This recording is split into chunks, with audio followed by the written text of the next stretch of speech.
the first thing that we would want to understand and know is that there was a particular point in time in India's history when the narrative on India, in Indian history, Indian culture, uh, Indian sociology, uh, Hinduism, and almost everything about India began to get distorted. And over a period of time, it got distorted quite significantly.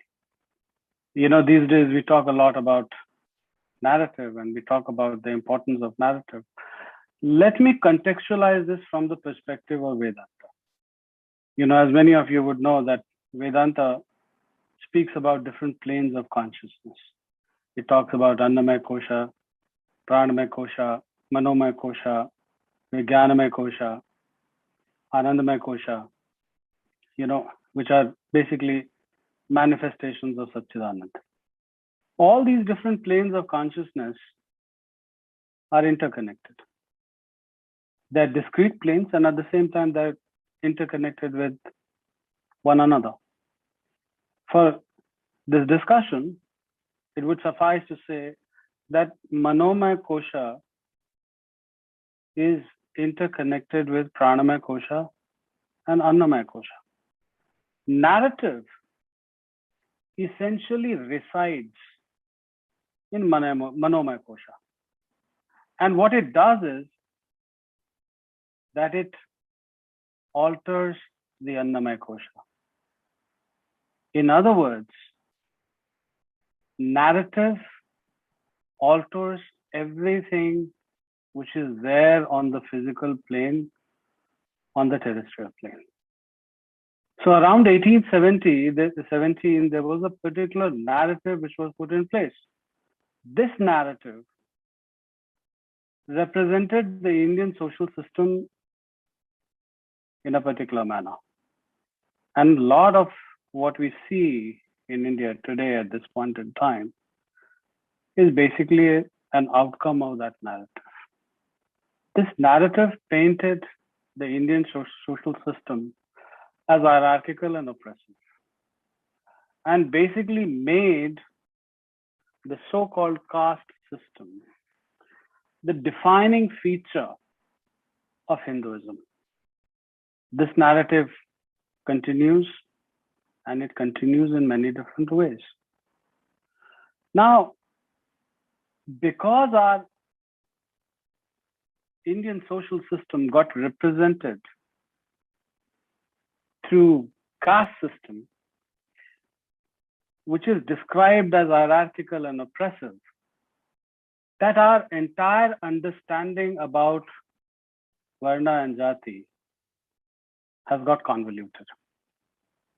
And because this narrative has been regurgitated over and over again, that there were certain categories of people who oppressed the rest, that for most Indians, they would not even want to touch this issue with a 6-foot pole. They want to abstain away from it as much as possible. The discussion, because many of us would know that the discussion has the potential and the capacity of destroying relationships, of destroying interactions. Relationships may be, decades old. It certainly has that possibility. What we are going to do today is to basically examine critically this narrative, the veracity or the truth or of this description that the Indian social system right from antiquity has been hierarchical and oppressive. What is the truth behind this statement? Is this statement true, or is there a gross distortion? Or is this statement partially true, partially false? What is the matter?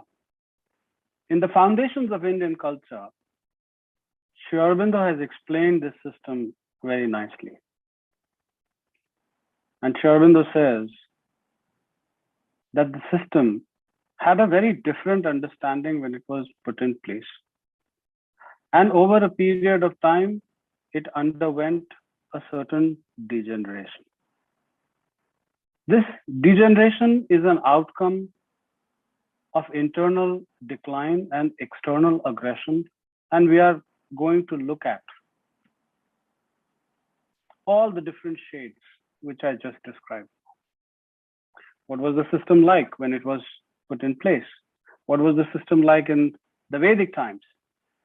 When Sri Aurobindo says that things were done at the level of intuition, and within the Indian social system or social existence, there was a lot of suppleness, there was a lot of flexibility, there weren't any fixed forms. And in order to understand this conceptualization, this enunciation, it will be very, very important for us to understand the Sankhya system. Very briefly, Sankhya, of course, is very broad, but I'm going to address that aspect of Sankhya or that part of Sankhya, which is relevant to our discussion now.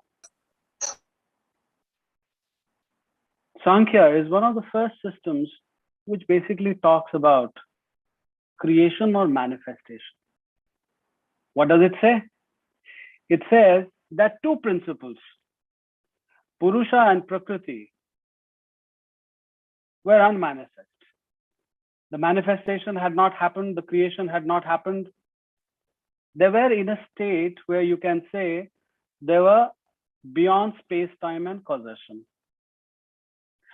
Prakriti has three modes, or three qualities, or three gunas.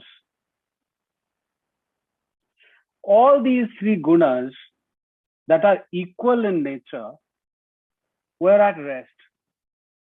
When Purush came in contact with Prakriti, this equilibrium got disturbed. And when this equilibrium got disturbed, manifestation began through the concentration of Sattva. The cosmic intelligent principle called Mahat was born or came into existence.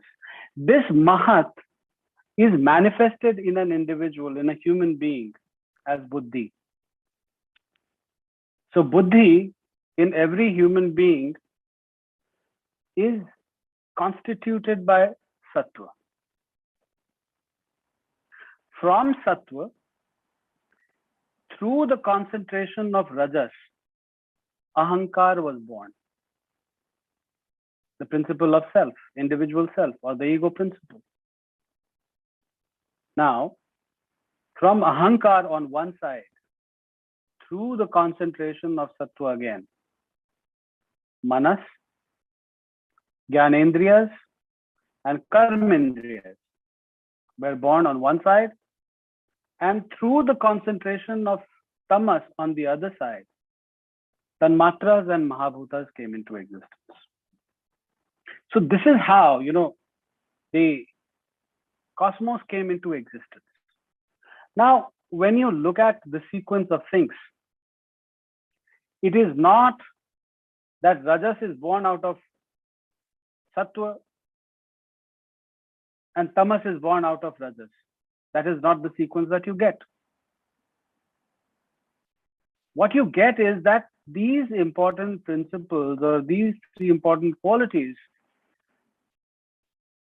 they interacted with one another and gave birth to different entities within the universe. And there's a very important ancient principle that we have, which is that every microcosm has the macrocosm in it. So whatever is there in the cosmos is present in every microcosm, including us. So all these three modes or all these three gunas, They are basically in flux. They are in flux, and they have created different aspects of our being, and most certainly our psychological being. What Sri Aurobindo says, and this is an ancient principle, that the predominance of a particular guna, that basically gives a distinct swadharma or swabhav to an individual. So if there is predominance of sattva within an individual, the individual will be normally inclined, naturally inclined to pursue knowledge, calmness, peace, harmony, and so on and so forth. This individual will want to figure out the ultimate secrets of existence. At some point in time, he or she will go in search of the ultimate, which in our tradition is enunciated by Brahma. Because this individual is going to go after Brahma, because this individual is going to become interested in knowing the secrets of Brahma, this individual is a Brahman. Now, what is the next principle? The next principle is Rajas.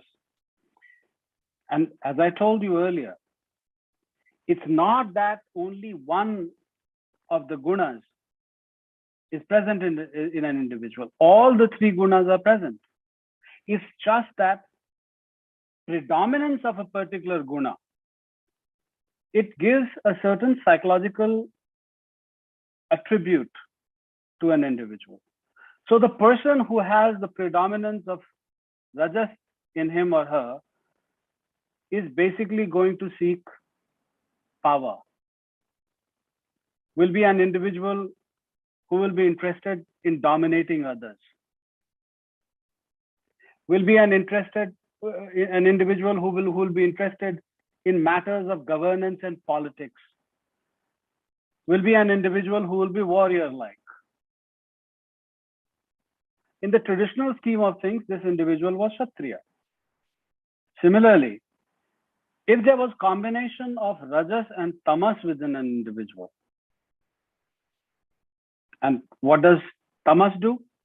When there is predominance of Tamas within an individual, it is found that the individual will neither seek knowledge nor will be dynamic in orientation.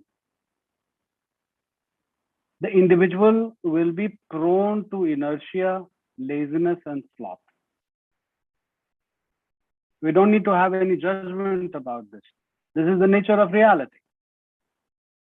And if there's a combination of Rajas and Tamas within an individual, that individual will have the propensity or tendency to seek wealth.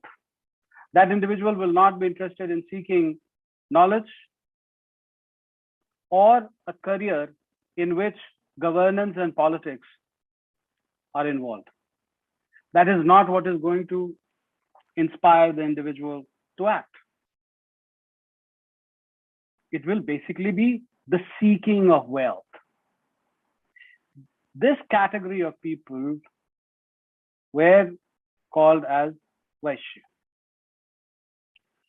And in an individual who had the predominance of Tamas, he or she was designated by the name Shudra. So this is how, the system was conceptualized, and it was very psychological when it was put into existence. And there is profound psychological truth behind it. And this psychological truth also comes from what you find in the Vedas, where it is mandated that every dharma should be aligned with Rita. If Rita and dharma are aligned, then the universe flows properly. Everything flows.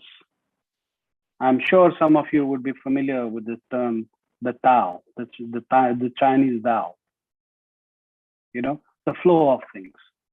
So what did the ancient seers do? They realized that the predominance of a particular guna, it creates a certain kind of a swabhav, which creates a certain kind of swadharma, which needs to be aligned with the vocation or karma that an individual chooses. I see many young faces over here, and I'm pretty much sure that you guys must be having this conversation amongst your friends where, many of them must be saying that they do not want to pursue this vocation or that vocation, but there is societal or parental pressure on them because of which they are doing certain things, right? Now, the reason why a lot of people are facing this trouble, this psychological battle, this existential crisis because of lack of choice of vocation or because of imposition of vocation on them is because their predominant guna is not being honored. They are not finding the right vocation. They are not finding the right karma. And when I say karma, I'm not talking about prarabdha karma or how karma is actually understood in contemporary times today. I'm basically talking about the vocation of an individual. Now, this determined the varna of an individual. So you see that there is a particular equation that emerges over here. When you look at the Vedic times, guna equals swabhav, equals swadharma, equals karma, equals varna. This was the relationship. And Sri Aurobindo says that the system had a lot of flexibility. What is the evidence for this? Going to the very root word of varna. Varna comes from the root word vri. Vri means to choose. Interestingly, this is also the root word of bridegroom, vara. So do you see what I'm saying?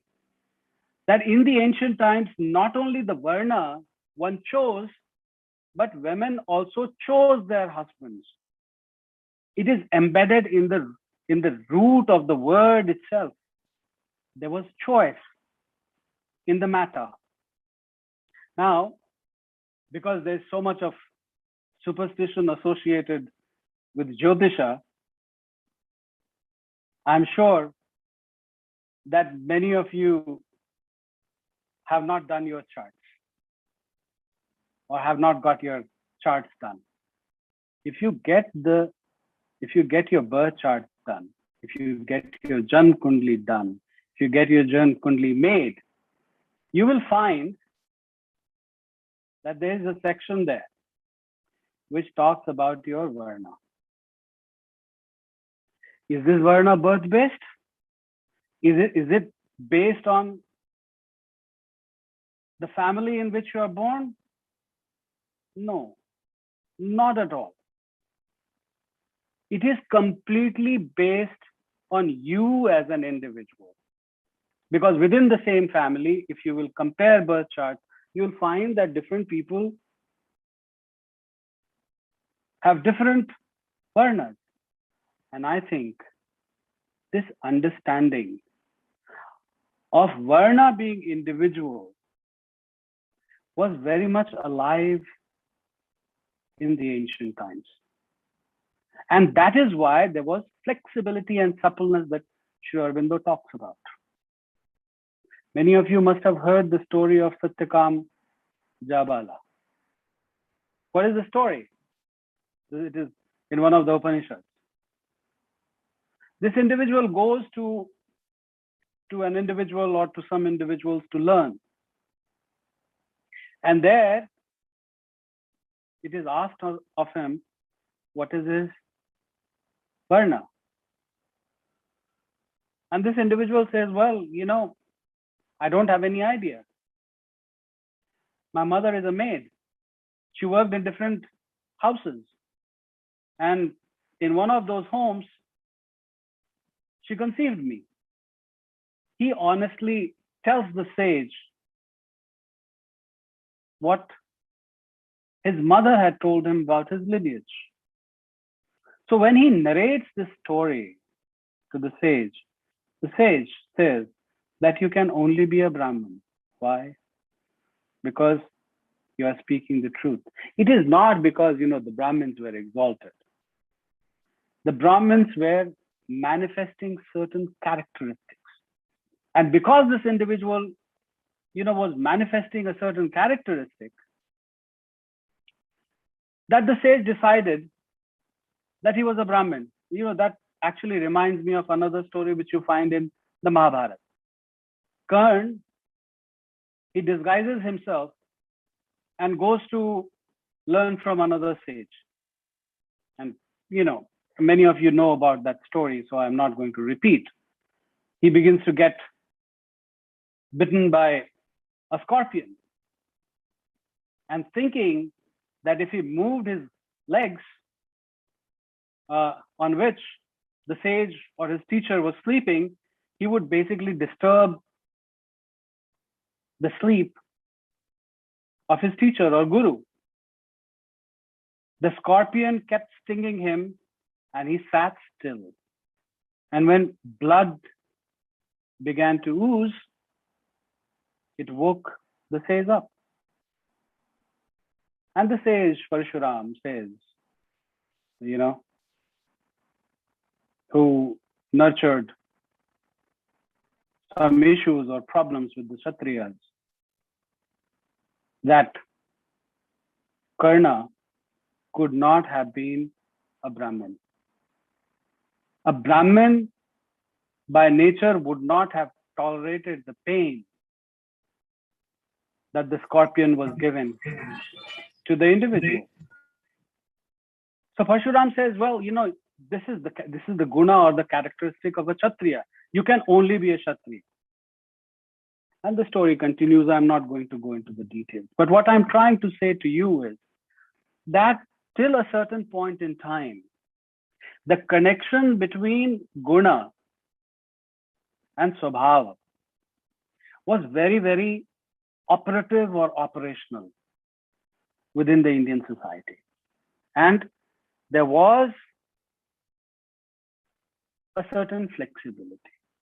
You find this from certain verses in the Rig Veda also, where it becomes very clear that the child of a set of parents is not necessarily supposed to be undertaking the vocation of his or her parents. But as time progressed, and Sri Aurobindo talks about this suppleness or this flexibility, this began to get lost. And this began to get lost, particularly at a time when the population, instead of pursuing truth through yogic means or intuitive means, began to pursue knowledge through intellectual means. When the system began to get stratified, when systems began to get made out of the spiritual truths that had been accessed at one point in time. And this stratification that I just spoke about was also the cause of the internal decline of the Hindu society or the Indian society. And why do I say this? I say this because the social system became birth-based. So the inherent flexibility that the system had at one point in time, or it had till a certain point in time, began to get lost. What is the evidence for this? What I have done is that I have gone into this particular book thoroughly. This is Gautam Dharma Sutra. This is the earliest of the extant Dharma Sutra, which is available at this point in time. Were there Dharma Sutras written before this one? I'm pretty much sure. Because there was a lineage. There was a lineage of Dharma Sutras. And there were certainly quite a few that were written later. And the commentaries on these Dharma Sutras came to be known as Dharma Shastras. And Manusmriti is one of the Dharma Shastras. There are many others. We don't need to go into the details. But when I go into this text, I certainly do find that the system has started losing its flexibility. And as it is losing its flexibility, it is becoming birth-based. And when it became birth-based, the earlier equation that I spoke about, that got changed. What is the equation that you find now? At this point in time, the equation is Varna equals karma. And once again, karma vocation. So it was your Varna, which was birth-based, which was determining your karma or the vocation that you are going to engage in. And it was supposed that these two will basically give rise to your Swabhav, Swadharma, and so on and so forth. So what is it that you find here? The spiritual principle or the inner connection which the system had earlier began to get distorted. It began to become externalized. It began to become birth-based. And instead of this system remaining, or this understanding remaining an individual affair, it became a communal affair. But here also, we are not certain when this text was written or when it came about. The system had not become completely ossified, because there is a certain flexibility that you see within the system. And what are some of those flexibilities? I'm going to enumerate them to you. If you did not engage in a particular karma for a few generations,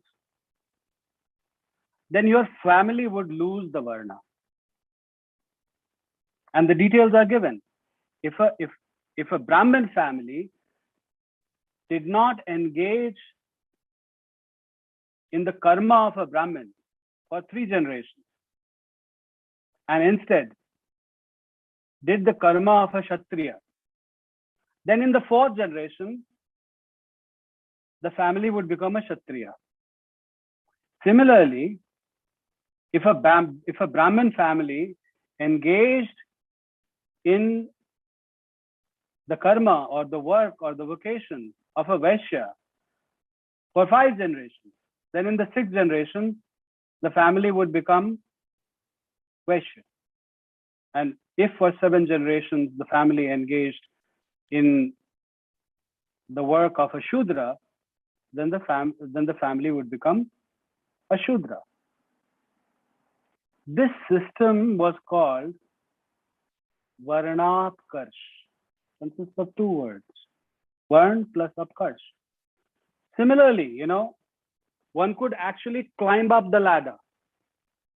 One could regain one's lost Varna status. This process was called Varnopkarsh. This is described. Now, this story is very fascinating. Actually, you should know about it. See, it is good to have opinions and ideas later, but only after the inquiry has been made. I'm not saying that we need to subscribe to this model. I'm not glorifying this model. I'm just telling you how this was, how the changes happened, how things moved from, from time to time. So what we are doing is that we are looking at the stages. When you stop at the time of Gautam, who created this Dharmsut by the name of Gautam Dharmsut, you find that though the system had become stratified, it still was retaining its flexibility. In this time, intervarna marriages were also allowed. Not all intervarna marriages were allowed, though. Only some were allowed. And they are called Anulom marriages. What was an Anulom marriage? The Anulom marriage was when the man was, of the same or a higher order than the woman. When the situation was reversed, those marriages did not have sanction of the Dharma Shastra, Dharma Sutra tradition. What happened to those people who engaged in marriages that were not allowed, that were called Pratilom marriages?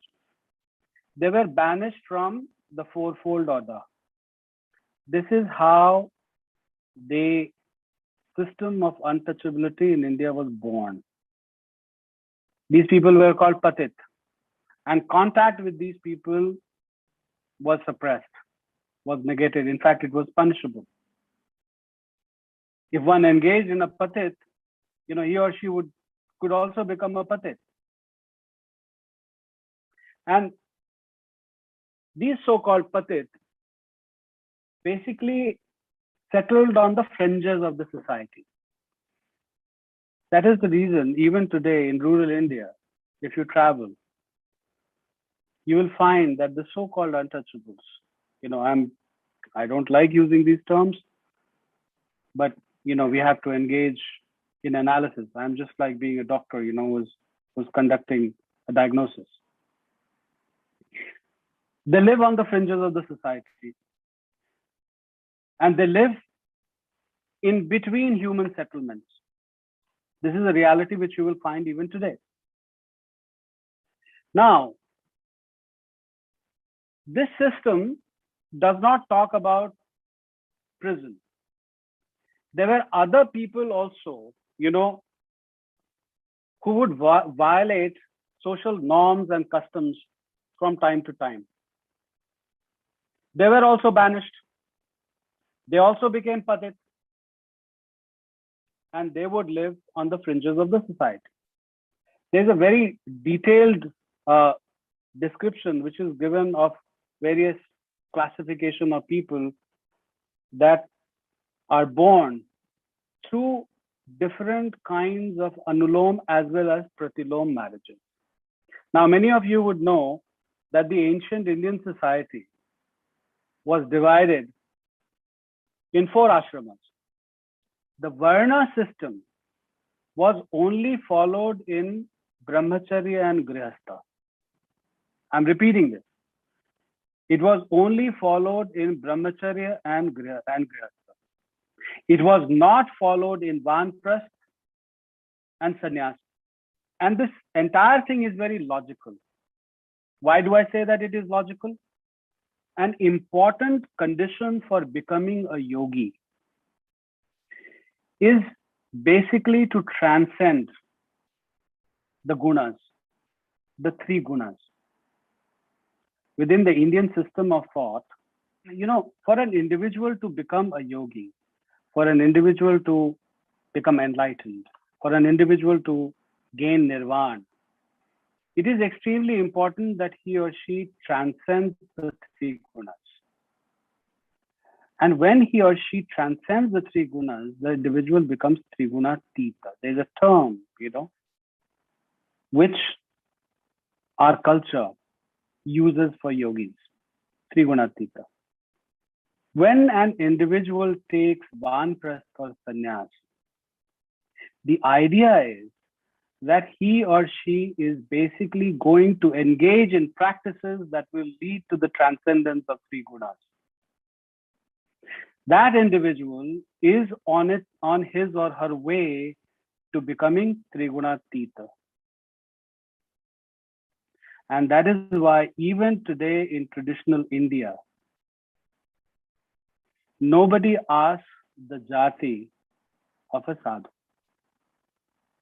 Vanprasthis and sannyasis, they don't have varna and jati.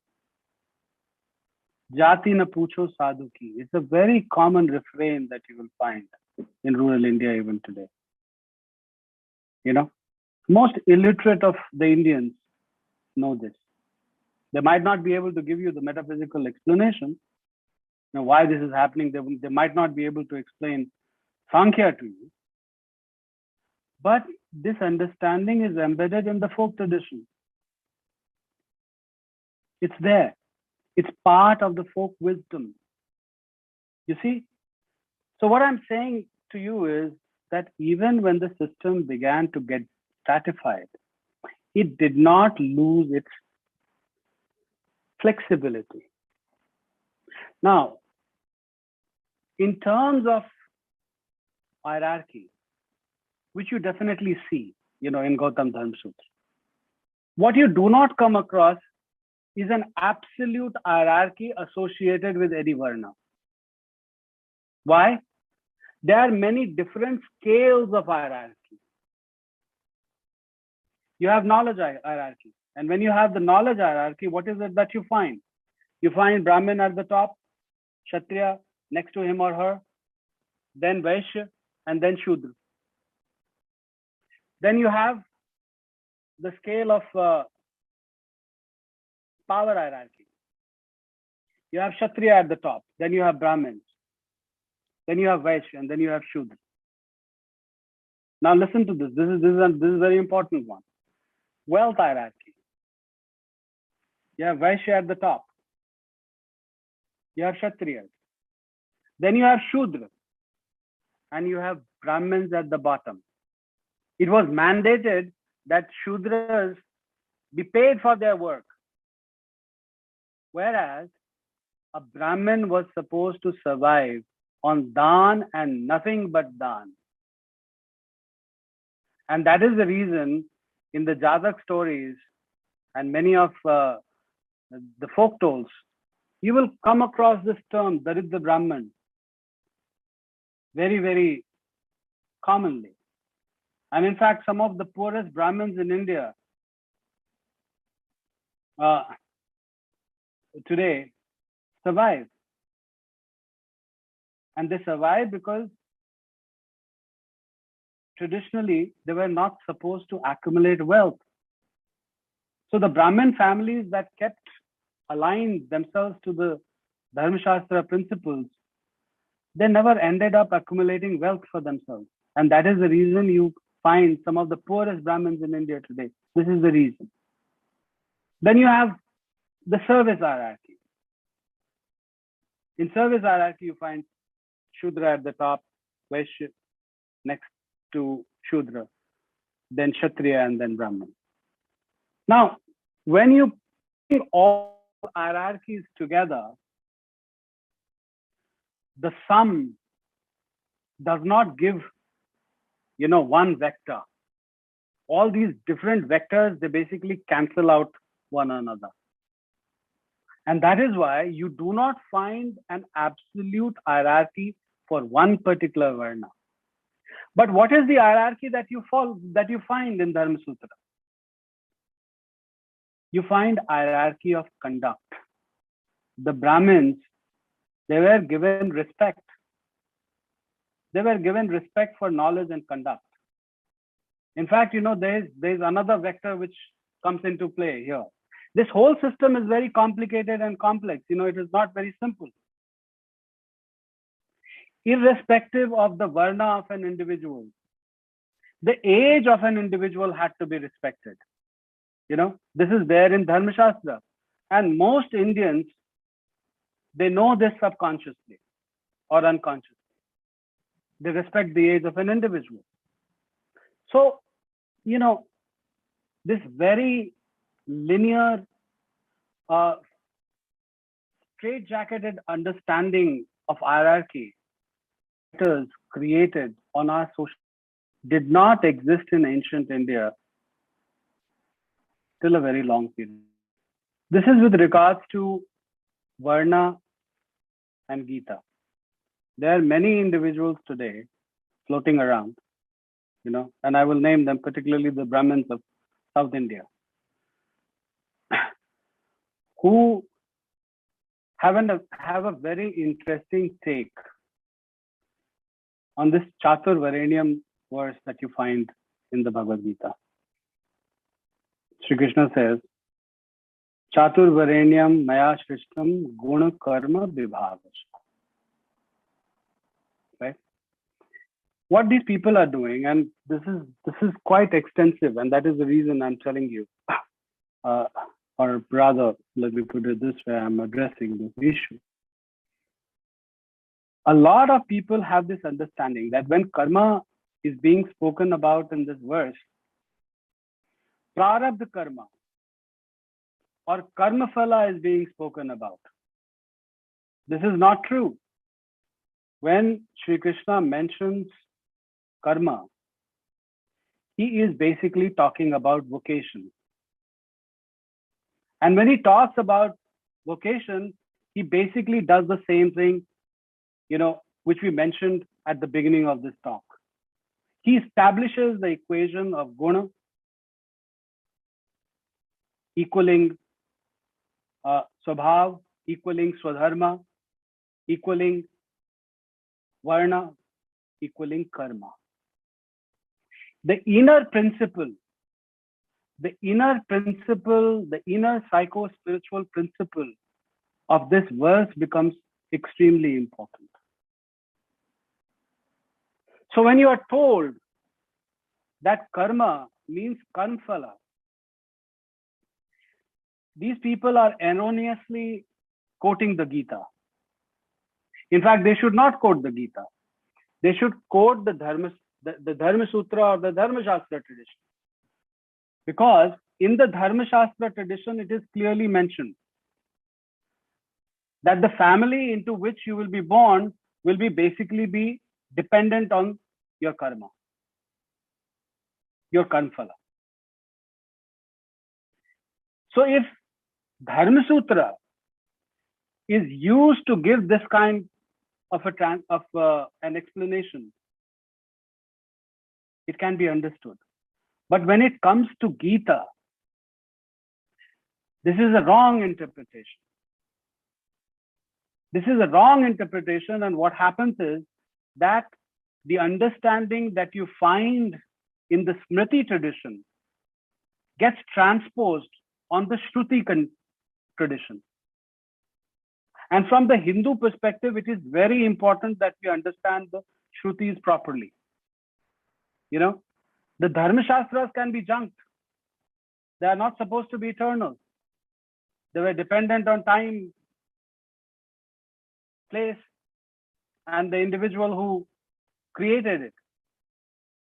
But what you find in the Shruti are basically eternal principles. And understanding this eternal principle is extremely important. Because if you understand this, then it will be important for you to understand your swabhava. And then, despite different kind of opposition that you will find, you will pick up a vocation which will be in tune with your predominant guna. And Sri Aurobindo says that when you engage in something like this, you begin to give force to the other gunas also. Let's say, for instance, you have the predominance of sattva in you, and you take up the vocation of seeking knowledge. As you are seeking knowledge, over a period of time, you will find that your Kshatriya tendencies, your Vaishya tendencies, your Shudra tendencies, they are also gaining more traction and power.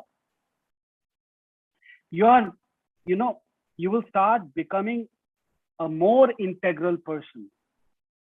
And through this process, you will come to a point where you will be able to transcend your gunas. And that is why in Bhagavatam, there's a particular verse which states that if an individual from any varna, if he or she has performed his or her grihastha duties properly,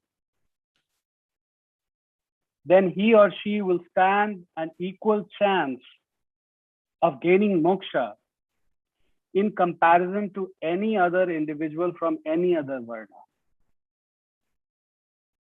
So it is not, please listen to this, it is not that a Brahmin had a more chance of gaining moksha than a Shudra. This is completely untrue. And that is why when you look at the litany of sages in India, you find sages coming from all varnas.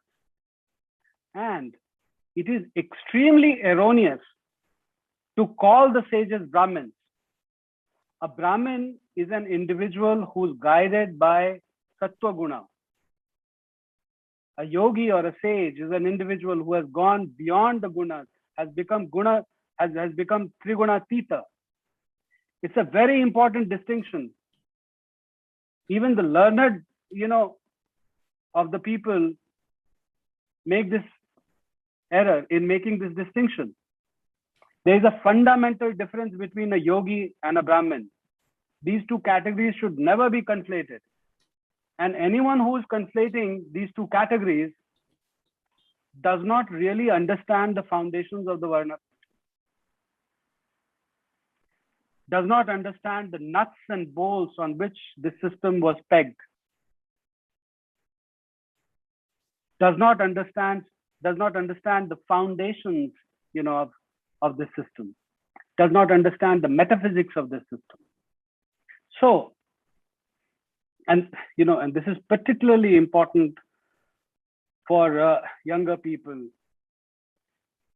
who are engaged in this exercise of seeking vocation for themselves, that it is important that you figure out what your predominant guna is. If you want to join hotel management, don't let anyone tell you that you need to become a scholar. If you want to become a scholar, then do everything to become a scholar. If you want to become a politician, do everything to become a politician. It is only we who create this gradation. There is nothing wrong in individuals taking any vocation as long as the vocation is in tune with the inner constitution of that individual. With this, you will not only bring forth your other tendencies, you will also be able to eventually transcend the gunas and basically become yogis in the future.